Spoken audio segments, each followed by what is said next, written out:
Amén, amén y amén. Muy bien. Vamos a comenzar. Esto lo estuvimos estudiando el domingo, el perdón. ¿Quieren la continuación? No se lo pierdan. Pero hoy no vamos a hablar del perdón. Porque los viernes estamos estudiando el libro de Efesios. ¿Verdad?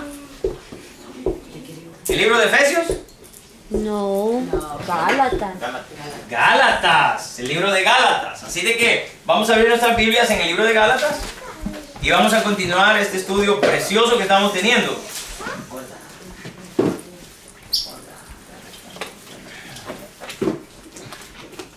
Nos habíamos quedado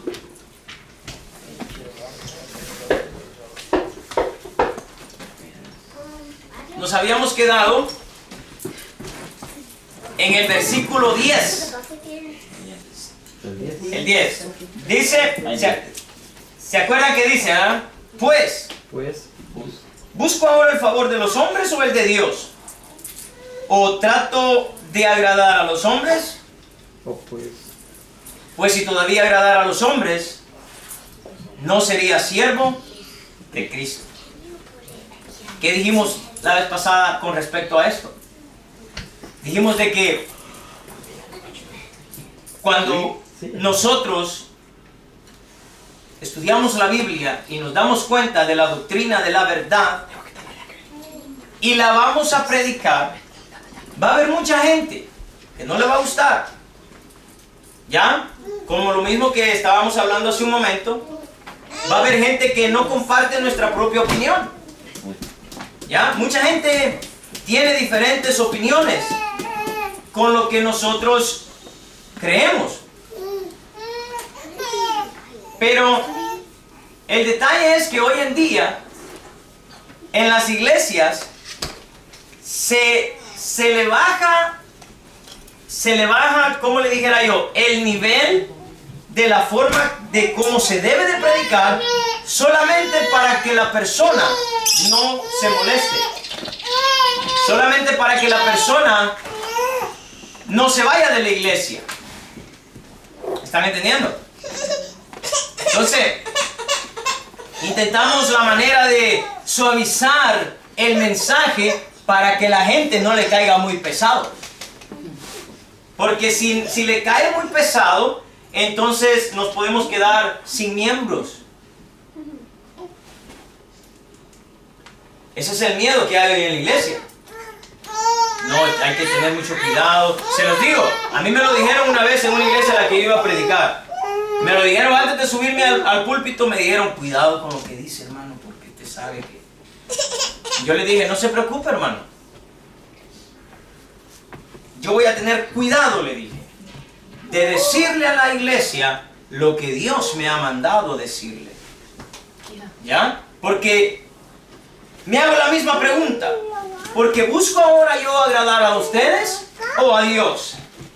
Esa es la pregunta, ¿verdad? Ahí nos habíamos quedado. Habíamos dicho de que si yo agrado a los hombres, me vuelvo siervo de los hombres. Me vuelvo esclavo de los hombres. Pero cuando nosotros predicamos la verdad,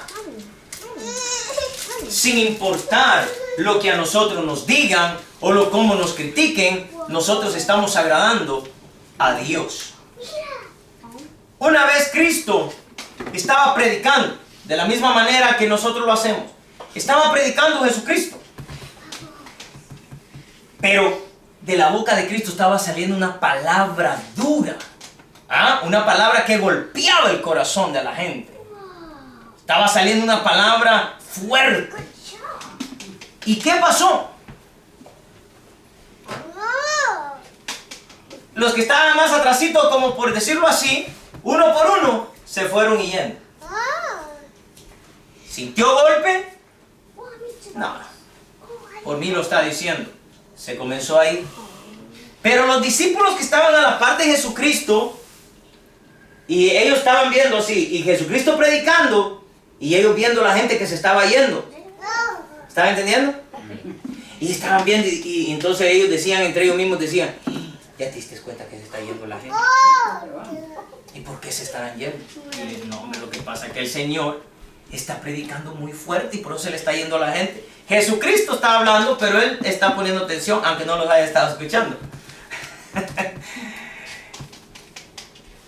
Lo interesante de todo, hermanos, la respuesta de todo es de que los discípulos le dijeron a Jesucristo, hay que advertirle para que no nos quedemos solitos con el Señor aquí. Si no va a llegar un momento en que solo va a estar Jesús predicando y nosotros aquí con él. Y le dijeron, Señor Jesús, tiempo. Ajá, le dice Cristo. Y él dijo, no me hubieras interrumpido porque te tocó a vos también. Y le dice, ajá, ¿qué pasó? Mira, fíjate que los hermanos se te están yendo. Qué dura es tu palabra. ¿Quién puede resistirla? Se te está yendo la gente. Y Cristo dice, ok. ¿Les parece dura mi palabra? ¿Se quieren ir ustedes también? ¡Qué reprensión! Yo hubiera sido, yo me hubiera quedado viendo para el suelo. Yo no sé ni qué hubiera hecho. Esa fue una reprensión muy fuerte de Cristo. ¿Entienden? ¿Te parece dura mi palabra? Si quieres, vete tú también. Pero la respuesta, no, Jesús. ¿A quién iremos? Si solamente tú tienes palabras de vida eterna. Entonces ayúdenme a ustedes aquí. La palabra que él está tirando es dura. Sin embargo, la expresión que él dice es, solamente tú tienes, ¿qué? No, pero entonces, ¿cómo es eso? O sea, es dura, pero a la vez es... Oh. Entonces, ¿por qué tienen que irse ustedes? Entonces, ¿por qué han de molestarse ustedes? ¿Saben por qué? Porque es que a nosotros no se nos gusta que se nos diga nada. Porque nosotros tenemos el ego que rebosa de nosotros. Rebosa, sale de nosotros. Y cuando alguien viene a decirnos un consejo, o viene a decirnos, hermano, mire esto y esto, sí, pues, que no nos gusta que se nos diga nada. Por eso nos vamos. Sin embargo, lo que nosotros estamos despreciando, ¿qué es? Un buen consejo. Palabras de vida eterna, un buen consejo. Porque ustedes creen que Cristo estaba tratando la manera de hacerlos sentir mal.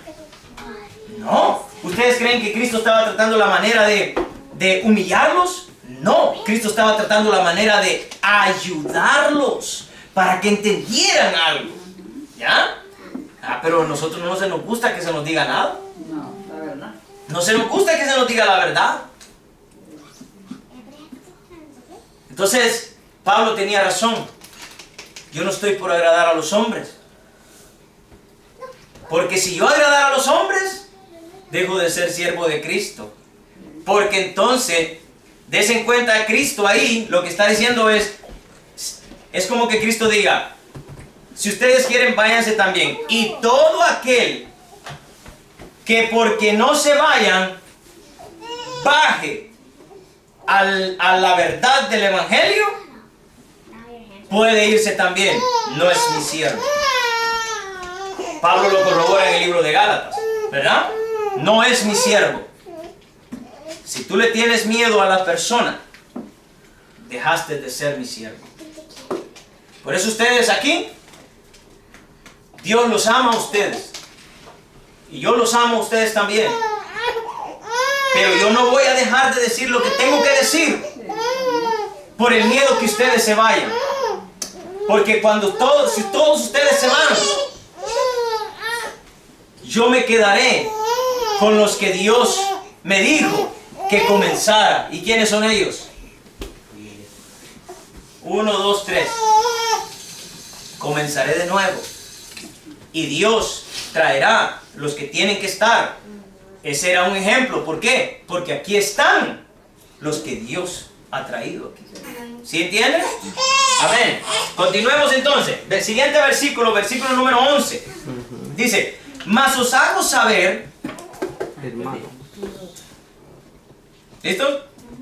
El 11 dice, mas os hago saber, hermanos, que el evangelio anunciado por mí, ¿quién es él? Pablo. No es según hombre. Y aquí es donde vamos a aclarar algo. Esa declaración que dice Pablo allí en el libro es un poco polémica. ¿Por qué? Porque nosotros tenemos entendido, ¿verdad? De que Dios, o sea, Cristo es 100% Dios, pero a la misma vez que 100% hombre. Pero yo tengo un maestro que se llama Eric. Uno de los hombres más inteligentes que yo he escuchado. Y yo he aprendido muchísimo de él, muchísimo. Y él puso un pensamiento en mi mente con una cosa que él dijo con respecto a esto, y a mí me quedó impregnada en mi mente. Y cuando nosotros entendemos y leemos este pasaje, cuando dice, porque les quiero hacer saber a ustedes, hermanos, que el evangelio anunciado por mí, el evangelio que yo ya les he anunciado a ustedes, el evangelio que yo les he enseñado a ustedes, a mí no me lo enseñó hombre alguno. No es según hombre. ¿Qué podemos entender de eso nosotros? Porque nosotros decimos que Jesucristo es 100% Dios y 100% hombre. Sin embargo, si nosotros decimos que Él es hombre, estaríamos diciendo que Él es pecador. En los 100 del hombre. En los 100 del hombre. 100% hombre, 100% pecado. Porque nosotros somos hombres, somos seres humanos. Y si Cristo hubiera tenido una naturaleza igual que la de nosotros, Él hubiera sido pecador. Aún Él mismo necesitara de un Salvador. Por eso, yo he llegado a entender de que... De verdad, le digo, porque si la carne, si él era 100% hombre, era carne. Era carne. Y la carne es pecado. Es pecado, es sinónimo de pecado. Exacto. Y Cristo cero pecado, hermano. Porque la carne que lleva los deseos. Exactamente. Exactamente. Entonces, miren pues, para poder entender esto, donde dice que el evangelio que es anunciado por mí no es según hombre. La palabra hombre en el griego que aparece ahí es antropon. Antropon, porque hombre en griego se dice antropon. ¿Por qué creen ustedes que nosotros en español tenemos la palabra antropología? Porque antropología viene de antropon, que significa hombre o ser humano, y logía viene de logos, que significa estudio o conocimiento. Entonces, antropología significa el estudio del hombre o el estudio del ser humano. Y esa es la palabra que está diciendo aquí Pablo. No es según un ser humano. Ok, si no entendemos muy bien eso, regresemos al versículo 1. Oigan lo que dice Pablo, apóstol, no de hombre, ni por hombres, ni por hombre, sino por quién. Ok, pero entonces, ahí está diciendo una cosa bien llamativa, ¿no? Oigan pues, Pablo está diciendo, Pablo apóstol, no por hombre, no por ningún hombre, no por ningún ser humano. Y luego dice por quién sí, sino por Jesucristo. Lo que está diciendo que no es hombre, exactamente. Lo que está diciendo ahí es, yo no soy llamado por ningún ser humano. He sido llamado por Jesucristo, que no es hombre, es un ser divino. Él es Dios mismo aquí en la tierra. ¿Ya? Entonces, ¿cómo podemos explicar esto nosotros? Pero la gente puede decir, sí, pero Cristo tuvo sed, ¿no? Pero Cristo tuvo hambre, Cristo sudó, Cristo tuvo aflicciones, Cristo se cansaba. El detalle está en que nosotros, esa frase, pongan atención, porque la frase 100% Dios, 100% hombre, ni tan siquiera existe en la Biblia. Eso es un dogma, es una creencia.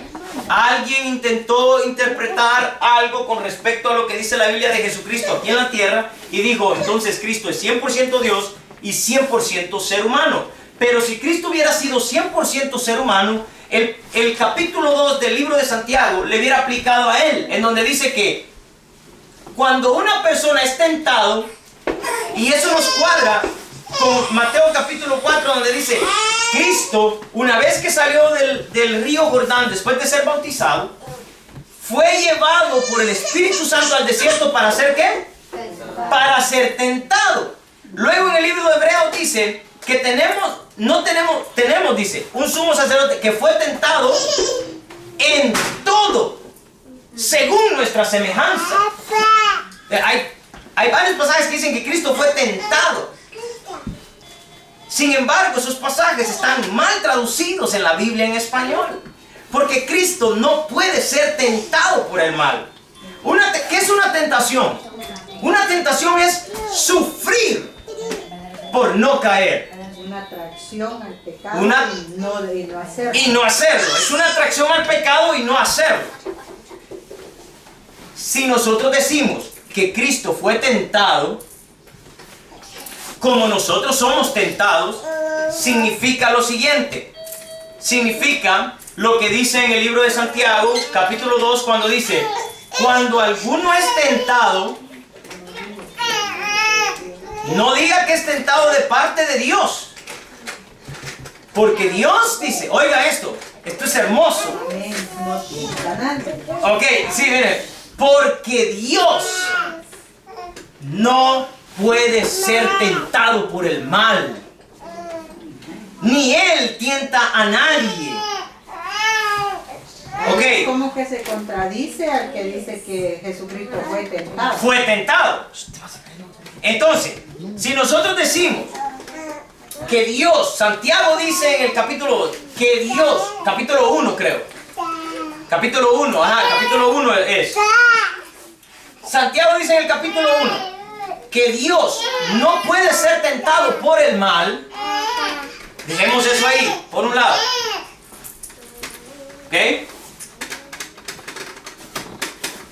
Luego, vamos acá donde dice, Pablo, apóstol, no de hombres ni por hombre, sino por Jesucristo. ¿Qué es lo que está haciendo Pablo ahí? Pablo lo que está haciendo es una división entre un ser humano y Jesucristo, poniendo a Cristo en un nivel no de ser humano, sino de Dios. Cristo es Dios. ¿Ok? ¿Cuántos creen eso? ¿Lo creen de verdad? Muy bien.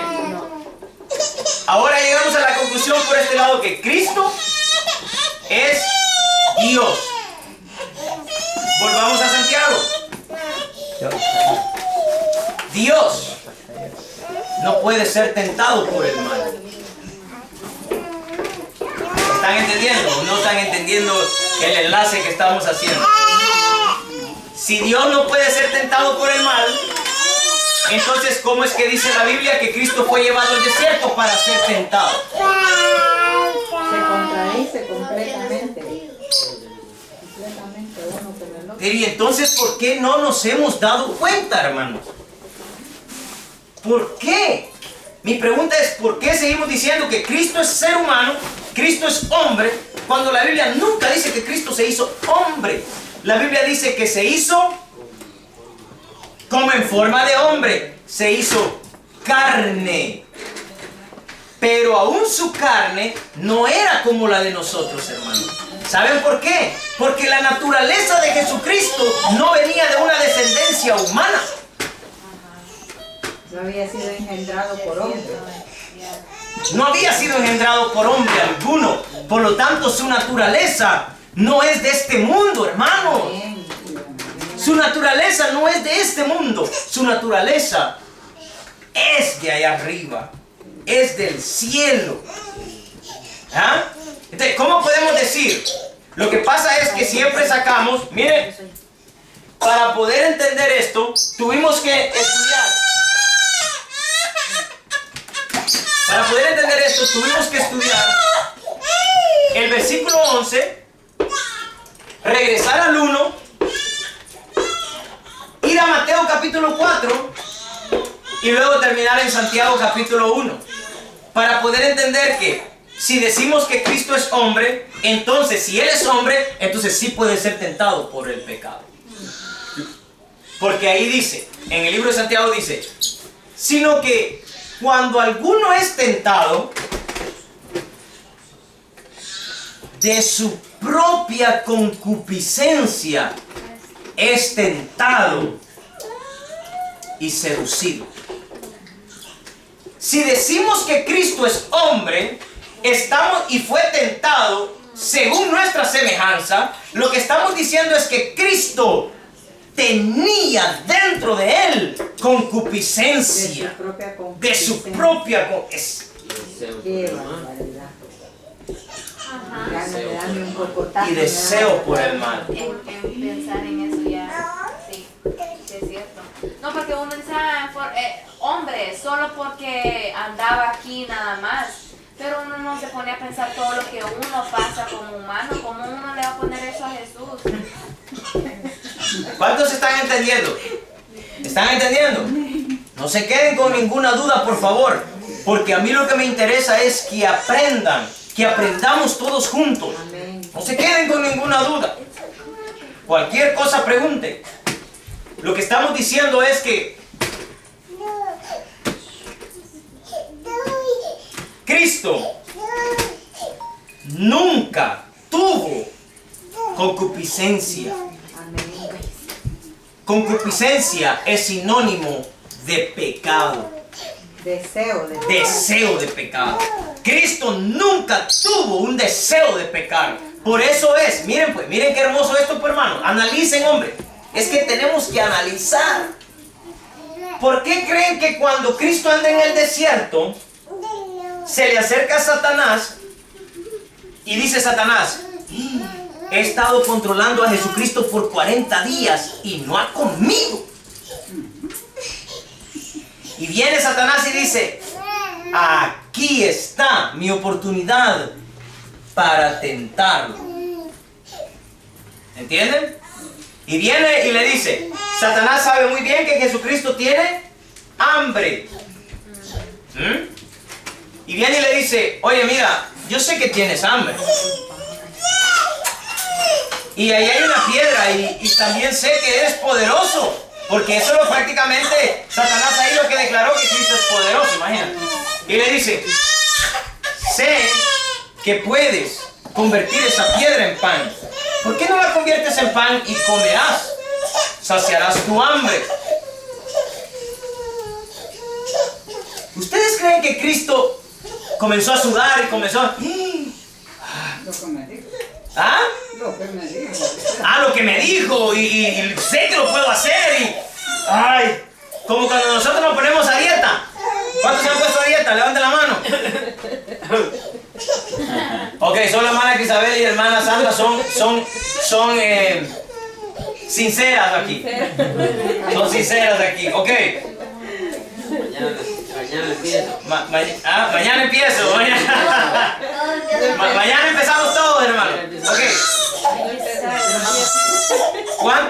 ¿Cuántos de nosotros nos hemos puesto en una dieta? ¿Y qué es lo que pasa? Que cuando estamos en dieta y vemos la comida allí en la mesa, ¿qué sentimos? Ansiedad de... Ay, Dios mío, decimos, ¿verdad? viene a la mente y se me están llorando.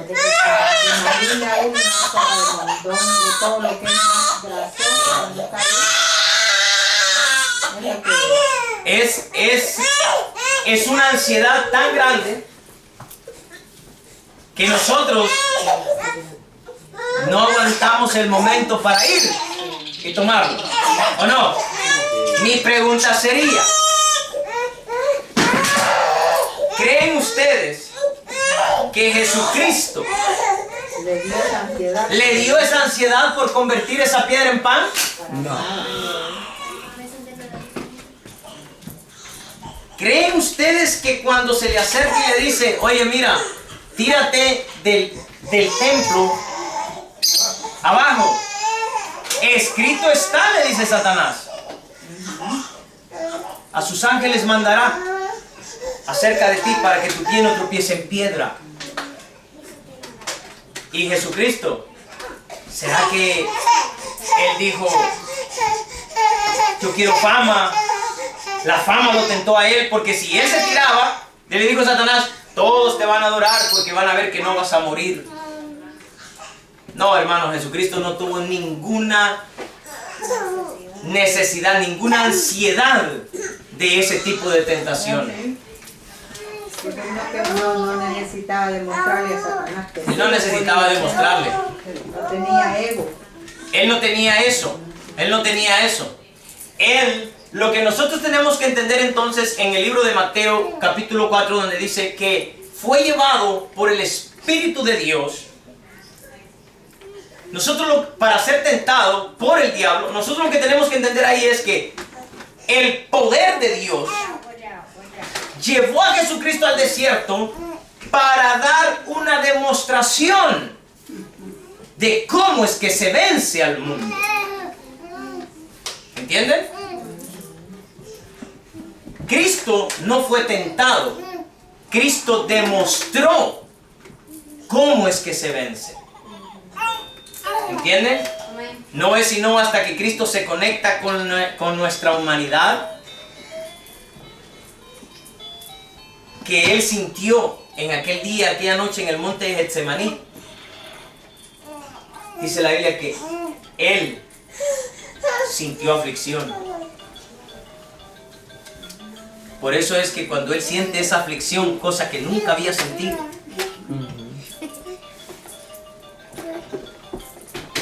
Él regresa donde están los discípulos y les dice, oren, oren mucha, para que no entren en tentación. Porque Él dijo, acabo de sentir lo que ustedes sienten. Y ahora regresa y les dice, ahora que sé lo que ustedes sintieron, que lo que ustedes sienten, oren.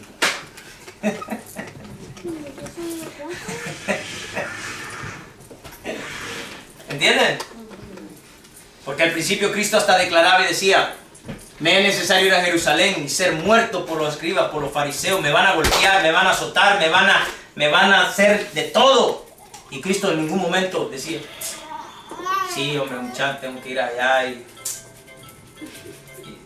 No, hermano, Cristo nunca fue así.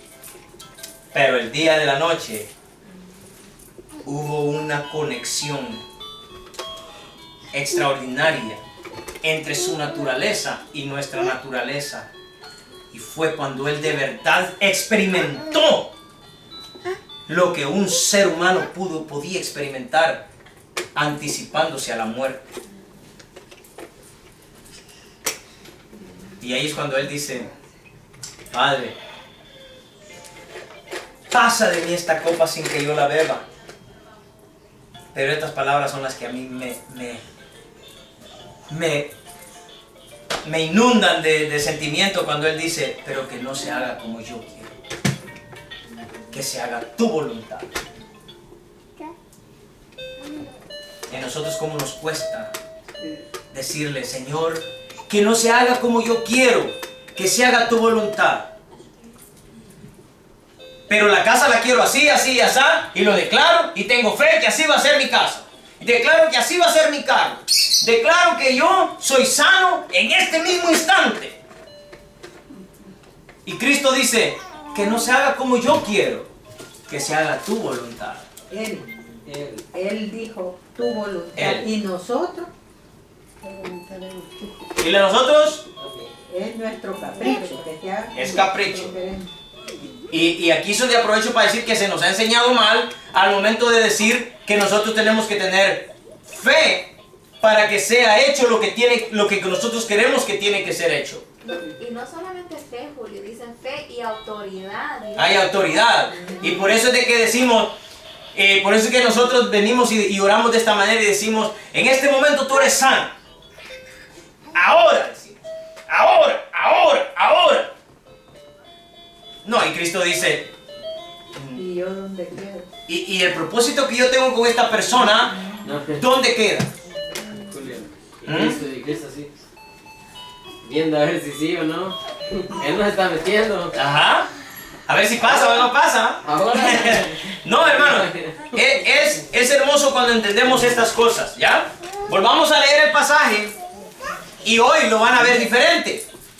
Hoy lo van a entender diferente. Dice, miren, mas os hago saber, hermanos, que el evangelio anunciado por mí no es según hombre. Pues yo, oigan pues yo ni lo recibí, ni lo aprendí de hombre alguno, sino por revelación de Jesucristo.